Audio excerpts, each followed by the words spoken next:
ദൈവമേ, എന്തൊരു കാൽവേന.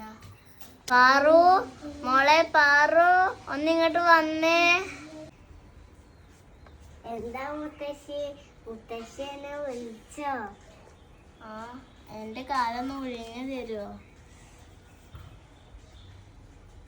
ഞാൻ കാല് വീഞ്ഞു തന്നില്ലേ? മുത്തശ്ശി ഒരു കഥ പറഞ്ഞു തരുമോ? എന്താ മോളെ, നമുക്ക് ആമേന്റെയും മുയലിന്റെയും കഥ പറയാം. എന്നാ അത് മതി. ചിഞ്ചു, എടി ചിഞ്ചു. എന്താ പാറു? മുത്തശ്ശി കഥ പറയുകയാണ്. ഞാനുണ്ട്. എന്നാ ഞാൻ പറയാൻ തുടങ്ങട്ടെ.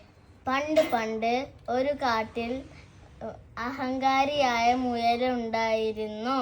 അതുകൊണ്ട് അഹങ്കരിച്ച മുയലച്ചൻ കൂട്ടുകാരനായ ആമയുടെ അടുത്തേക്ക് പോയി. എന്നിട്ട് ആമയെ മുയൽ ഓട്ടൻ മത്സരത്തിന് വിളിച്ചു. ഒഴിഞ്ഞാൽ മാനക്കേടുണ്ടാവുമെന്ന് വിചാരിച്ച ആമ തയ്യാറായി. ഓട്ടൻ മത്സരം തുടങ്ങിയപ്പോൾ മുയൽ അതിവേഗത്തിൽ ഓടി.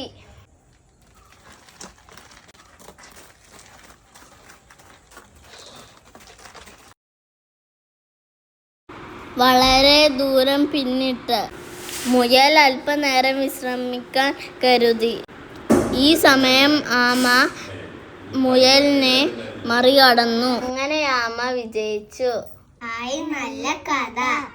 എന്നാ നിങ്ങൾ പോയി കളിച്ചോ. ശരി മുത്തശ്ശി.